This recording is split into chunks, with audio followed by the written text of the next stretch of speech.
सी language के इस part में हम लोग स्ट्रक्चर के बारे में पढ़ेंगे। स्ट्रक्चर भी क्या है कि एरे और पॉइंटर के तरह हमारा एक डिराइव्ड डेटा टाइप है। हम लोग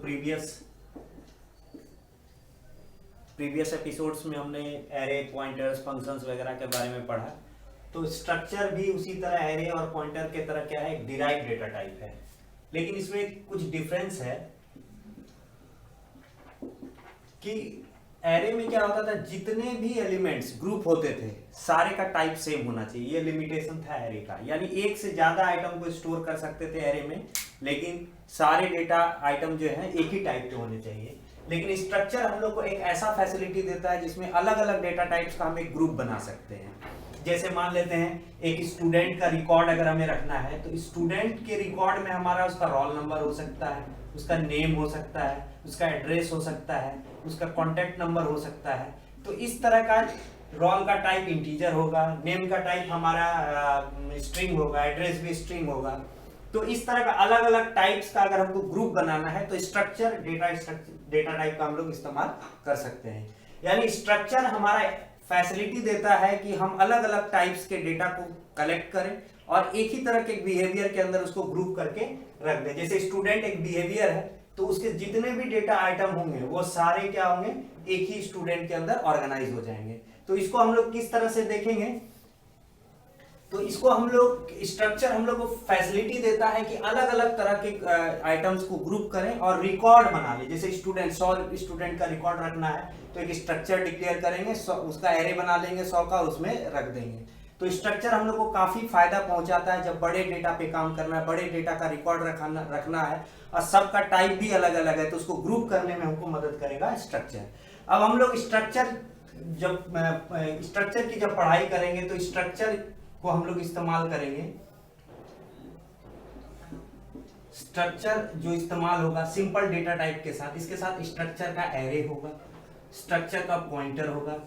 स्ट्रक्चर फंक्शन के साथ कैसे काम करता है, स्ट्रक्चर के फंक्शन के साथ देखेंगे।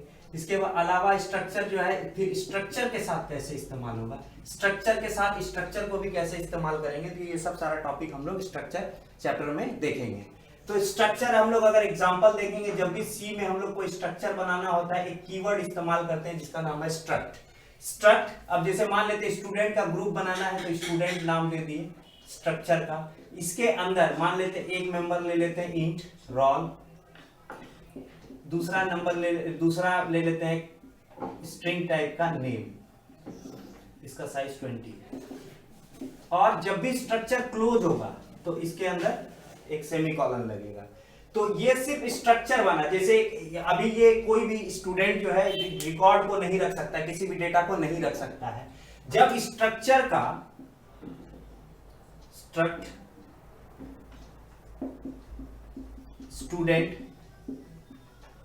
st, तो st मेरा जो हुआ एक वेरिएबल हुआ और स्ट्रक्ट स्टूडेंट एक टाइप हो गया।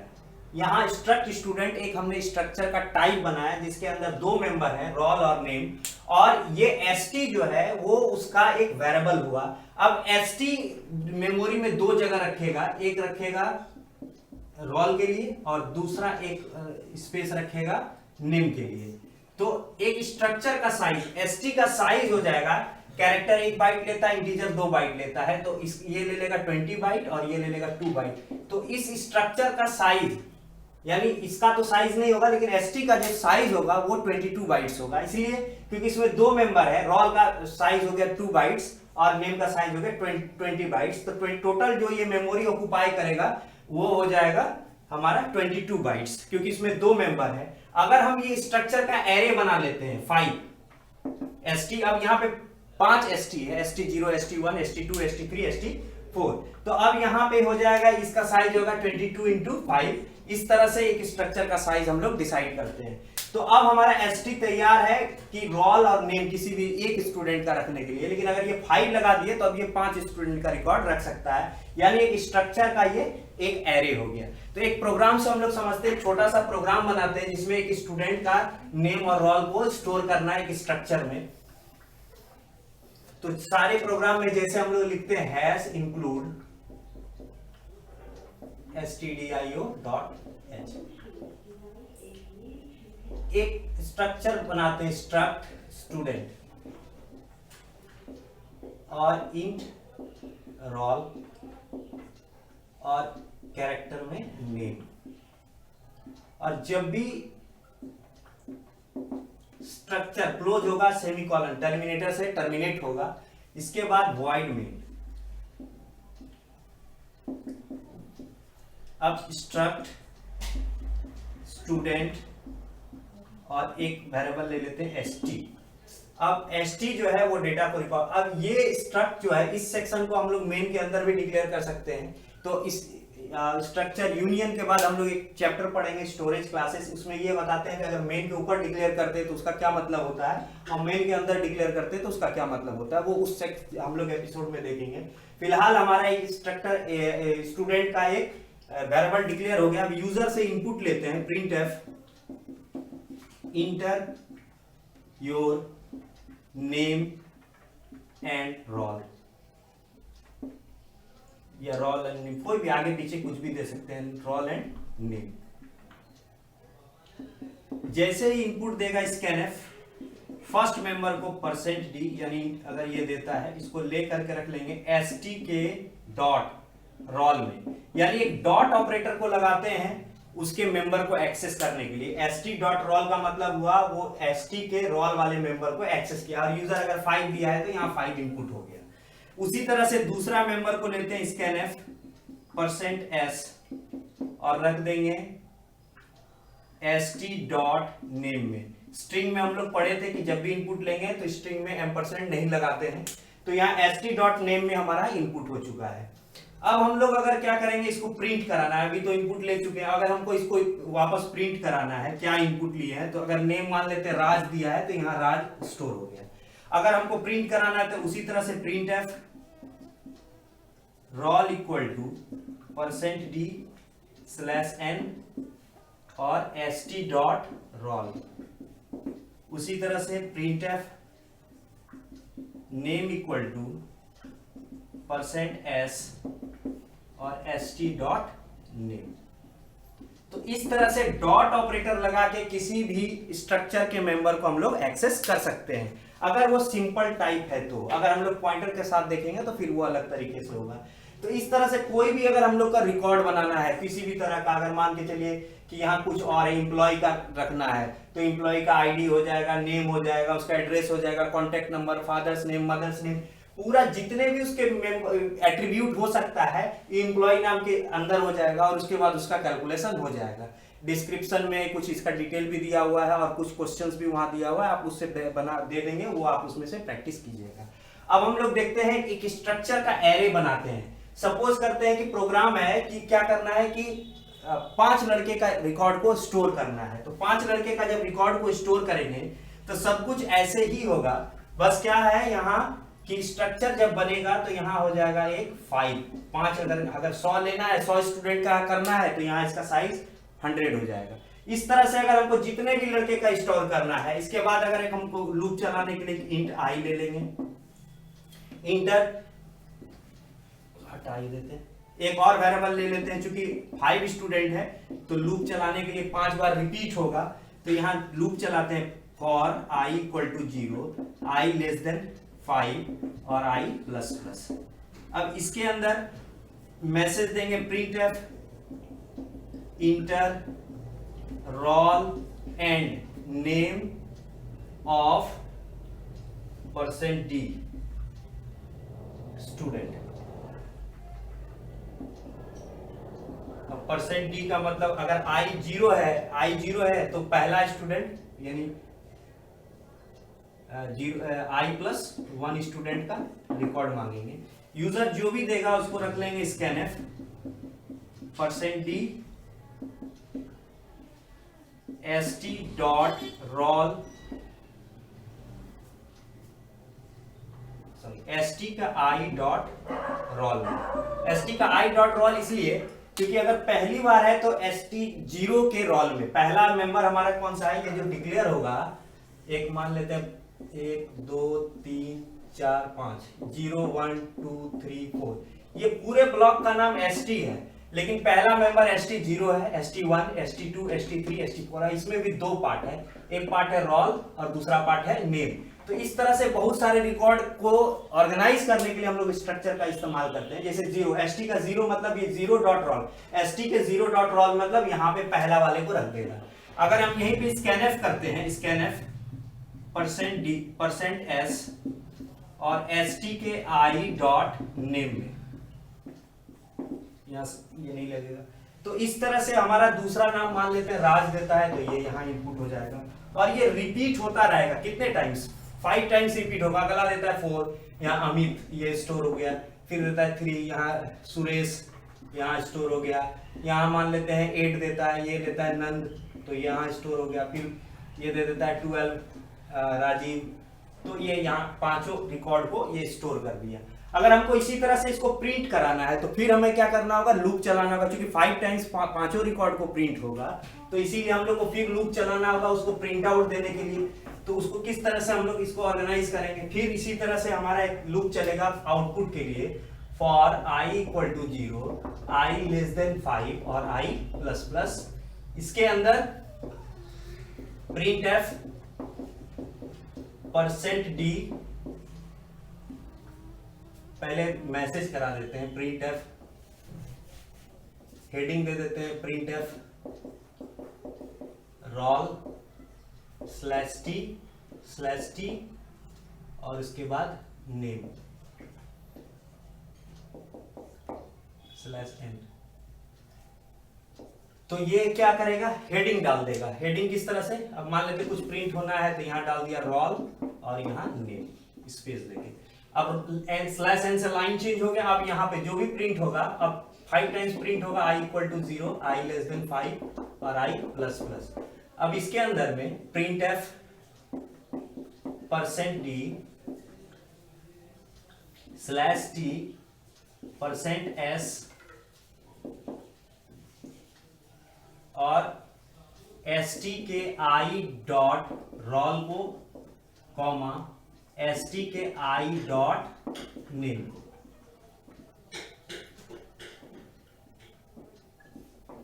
ये %d हो गया रोल के लिए और ये %s हो गया नेम के लिए। तो st का i मतलब st का 0 का रोल और st का 1 का नेम, ये प्रिंट करा दिया। और यहाँ एक /n भी दे देते हैं पहले, यानी प्रिंट कराने के पहले एक लाइन चेंज कर देगा। तो यहाँ अगला लाइन, फिर ये रिपीट होगा, फिर 1 हो जाएगा। अब 1 वाले रिकॉर्ड को लाइन चेंज करेगा, 1 का रोल 1 का नेम प्रिंट कर देगा। इस तरह से ये 5 बार लूप चलेगा और जितना भी रिकॉर्ड होगा हमारा सारा ये प्रिंट करा देगा। तो इस तरह से हम लोग स्ट्रक्चर में एक स्ट्रक्चर को एरे के रूप में इस्तेमाल कर सकते हैं। तो अगर ये टॉपिक डिस्कस करना होगा स्ट्रक्चर एंड एरे, तो ये वाला प्रोग्राम को आसानी से हम लोग बना के उसमें समझा सकते हैं कि स्ट्रक्चर एरे के साथ काम कैसे करता है। इसी तरह से कैरेक्टर का ये एरे हो गया। उसी तरह से अगर हमको किसी स्ट्रक्चर के अंदर कोई एरे लेना है तो उसी तरह से हम लोग ले सकते हैं। एक स्ट्रक्चर का एरे बनाना है तो इस तरह से आसानी से बना सकते हैं। अब हम लोग ये देखते हैं कि एक स्ट्रक्चर पॉइंटर के साथ कैसे काम करता है। स्ट्रक्चर और पॉइंटर दोनों किस तरह से आपस में मिलकर के काम करते हैं। तो एक प्रोग्राम छोटा सा देखते हैं, यही वाला देखते हैं कि एक स्टूडेंट का रिकॉर्ड को पॉइंटर के थ्रू कैसे एक्सेस करेंगे। तो यहां पर भी हैश यानी using pointer input and print record of a student. एक स्टूडेंट का रिकॉर्ड को प्रिंट करना है तो उसको कैसे करेंगे? हैश इंक्लूड stdio.h, एक पॉइंटर बनाएंगे, स्ट्रक्चर बनाएंगे, स्ट्रक्ट स्टूडेंट, इसके अंदर int roll character name void main, एक स्ट्रक्ट स्टूडेंट और st। अब st एक स्ट्रक्चर टाइप है जो डेटा को स्टोर करेगा। अब हमको एक पॉइंटर भी चाहिए st जो इनडायरेक्टली इस st को एक्सेस करे। तो हम पॉइंटर में पहले हम लोग पढ़ चुके हैं कि पॉइंटर का टाइप वही होता है जिसका वो एड्रेस रखेगा उसका जो टाइप है। यानी P अगर ST का एड्रेस रखा है और ST का टाइप हमारा स्ट्रक्ट स्टूडेंट है, तो P का भी टाइप स्ट्रक्ट स्टूडेंट होगा, स्ट्रक्ट स्टूडेंट। हमारा ये पॉइंटर हो गया स्ट्रक्ट स्टूडेंट। अब हमको क्या करना है, P equal to ST। P equal to ST देने का मतलब हुआ कि हमारा P में किसका एड्रेस स्टोर हो गया, ST का रिकॉर्ड स्टोर हो गया। तो इस तरह से हम लोग क्या कर सकते हैं, पॉइंटर P में यहाँ पे एम्परसेंट भी लगेगा और एम्परसेंट ST। अब P में हमारा क्या है, ST का वैल्यूज को स्टोर हम लोग कर चुके हैं। अब हमको अगर इनपुट लेना है तो फिर उसी तरह से लिखेंगे printf inter role and name of student. अब जो भी इनपुट आएगा उसको स्कैनएफ करके रखेंगे, स्कैनएफ %d %s। अब इसमें क्या है कि %d %s और वैल्यूज को स्टोर करके जो रखना है वो st arrow roll comma st ampersand arrow name. यानी पॉइंटर के थ्रू अगर हमको किसी मेंबर को एक्सेस करना है तो एरो का साइन देंगे। अब एरो का साइन कैसे देंगे, कीबोर्ड में एक डैश होता है और एक ग्रेटर देन का साइन, इस तरह से हम लोग साइन देंगे और एक्सेस करेंगे। तो %d रोल के लिए और %s नेम के लिए। तो हम लोग को ये इनपुट ST के रोल में रख देगा, ST के नेम में रख देगा। ये इस तरह से हमारा इनपुट हो जाएगा। उसी तरह से अगर हमको प्रिंट कराना है, printf roll equal to %d /n और ST arrow roll, sorry ST pointer हमारा क्या है, P के थ्रू होगा, P के रोल में और P के नेम में। उसी तरह से यहाँ पे P के एरो रोल में और printf name equal to %s/n और P एरो नेम। और ये वाला सेक्शन काफी जरूरी है। अगर आगे चलकर आप डेटा स्ट्रक्चर में प्रोग्राम बनाते हैं तो बिना स्ट्रक्चर और बिना पॉइंटर के हमारा डेटा स्ट्रक्चर पे काम करना मुश्किल है। इसीलिए अगर हम लोग पढ़ेंगे तो ये वाला सेक्शन काफी जरूरी है। अगर हम लोग आगे की प्रोग्रामिंग करना है डेटा स्ट्रक्चर में, डेटा स्ट्रक्चर यूजिंग C या डेटा स्ट्रक्चर यूजिंग C++, दोनों में लगभग पॉइंटर को एक्सेस और पॉइंटर और स्ट्रक्चर को एक्सेस करने का तरीका इसी तरह से है। इस तरह से हम लोग एरो दे करके किसी भी पॉइंटर के थ्रू उसके मेंबर को एक्सेस कर सकते हैं। अगर ये पॉइंटर का एरे रहता, अगर मान लेते हैं इसमें 5 मेंबर्स होते हैं, 5, तो पॉइंटर यहाँ पे कैसे काम करता, फिर यहाँ पे एस्ट्रिक P लेते और यहाँ पर P बार बार क्या होता, प्लस होता। तो ये क्या होता कि हमारा एक एक मेंबर को एक्सेस बढ़ता जाता। तो यहाँ इस तरह से हम लोग एक्सेस कर पाएंगे। मेन याद रखना है कि ये वाला एरो पॉइंटर के थ्रू एक्सेस करते हैं। अब बिना पॉइंटर के थ्रू अगर एक्सेस करना है तो हम लोग डॉट ऑपरेटर के थ्रू एक्सेस कर सकते हैं। अब हम लोग देखते हैं किसी भी स्ट्रक्चर को अगर हम लोग फंक्शन में कैसे पास करेंगे और उसको कैसे इस्तेमाल करेंगे। तो स्ट्रक्चर एंड फंक्शन, अगर स्ट्रक्चर एंड फंक्शन का अगर कोई प्रोग्राम है तो इस तरह से जो है काम करेंगे। तो सपोज करते हैं कि एक स्टूडेंट का क्या करना है, ग्रेड निकालना है, नेम और ग्रेड निकालना है उसके मार्क्स के आधार पे। तो hash include stdio dot h, एक स्ट्रक्चर बनाते हैं स्ट्रक्ट स्टूडेंट और इसके अंदर int role subject1 subject2 subject3 और यहाँ पे है %p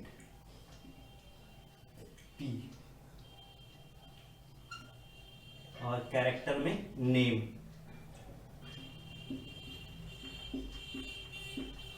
तो यहाँ रोल है, 3 मेंबर है, 3 सब्जेक्ट्स का मार्क्स स्टोर करेंगे और P में उसका परसेंटेज निकालेंगे।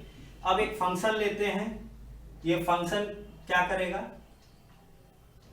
वॉइड, कुछ भी रिटर्न नहीं करेगा और उसे परसेंटेज कैलकुलेट करना नहीं है। वॉइड फंक्शन का नाम लेते हैं कैलकुलेट और ये एक स्ट्रक्चर लेगा, स्ट्रक्चर का टाइप हो जाएगा स्ट्रक्ट स्टूडेंट। तो कैलकुलेट फंक्शन है, कोई वैल्यू रिटर्न नहीं करता, स्ट्रक्ट स्टूडेंट पास करेंगे तभी उसको तीनों मार्क्स मिलेगा और उसके आधार पे परसेंटेज को कैलकुलेट करेगा। अब यहाँ हो गया वॉइड मेन। तो जो लोग स्ट्रक्चर के बारे में जानते हैं उसको पता है कि ये क्या है, फंक्शन का प्रोटोटाइप है। हम लोग प्रोटोटाइप लिख चुके हैं कि कैलकुलेट फंक्शन है, स्ट्रक्ट स्टूडेंट जो है वो एक आर्गुमेंट ले रहा है और कुछ भी वैल्यू को रिटर्न नहीं कर रहा है। स्ट्रक्ट स्टूडेंट, अब एक स्टूडेंट का रिकॉर्ड बनाते हैं st और यूजर को मैसेज देते हैं printf inter role comma name marks of subject 1 subject 2 subject 3। User को मैसेज देंगे, स्कैनफ यूजर इनपुट देगा, %d रख लेंगे st डॉट रोल में, स्कैनफ %s रख लेंगे st डॉट नेम में, यहाँ %, लगेगा। और उसी तरह से स्कैनफ %d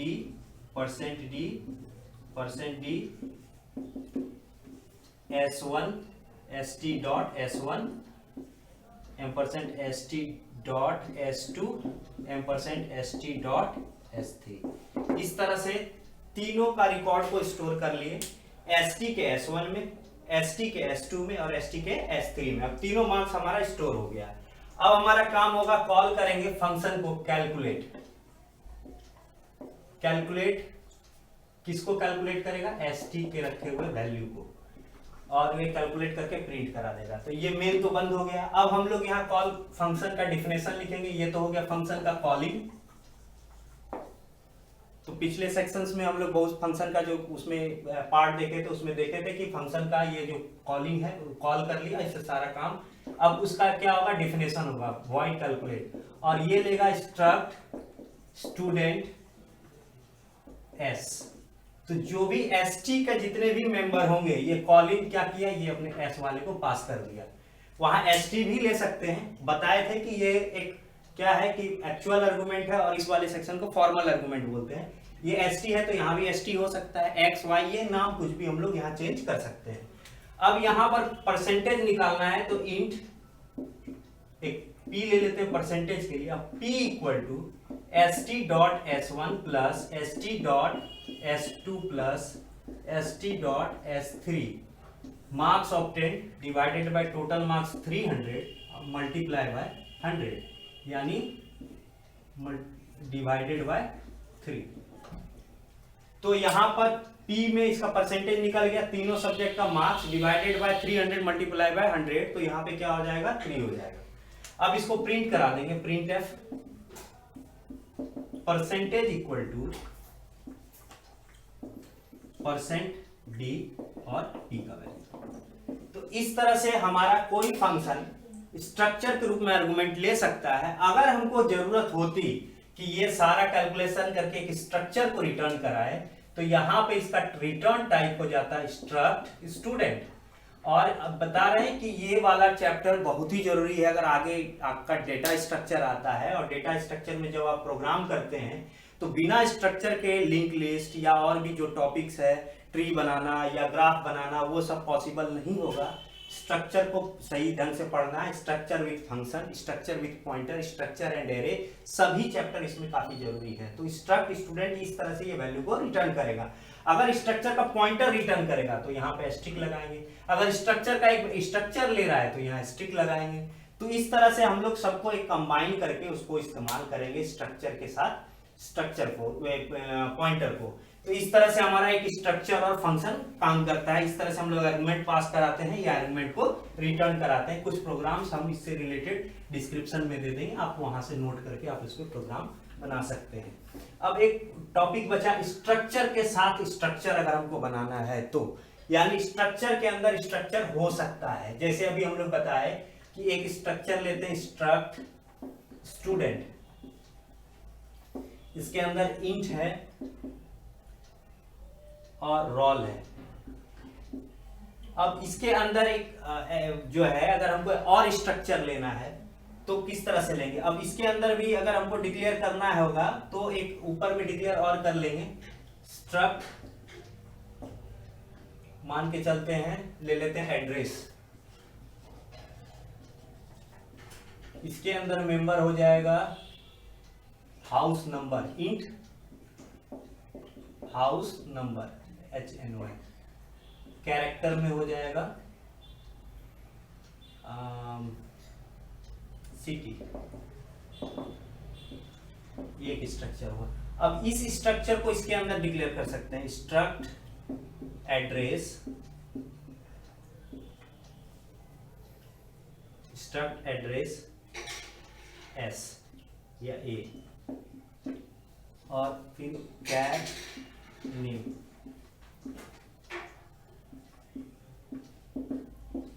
तो इसको हम लोग नेस्टेड स्ट्रक्चर बोलेंगे, या स्ट्रक्चर एंड स्ट्रक्चर, यानी एक स्ट्रक्चर के अंदर दूसरे स्ट्रक्चर को हम लोग इस्तेमाल कर सकते हैं। और जब हमको इसको मेंबर को एक्सेस करना होगा तब हम क्या करेंगे, डॉट ऑपरेटर के थ्रू उसको एक्सेस कर सकते हैं। तो इसको बोलते हैं स्ट्रक्चर इनसाइड अदर स्ट्रक्चर। तो ये समझ में आ गया होगा। और जो भी अगर इससे कोई रिलेटेड परेशानी हो तो आप कमेंट में डाल कर पूछ सकते हैं। इससे रिलेटेड कुछ प्रोग्राम्स डिस्क्रिप्शन में दिया हुआ है और इसके बारे में कुछ डिटेल भी डिस्क्रिप्शन में अवेलेबल है, आप वहाँ से देख के नोट कर सकते हैं।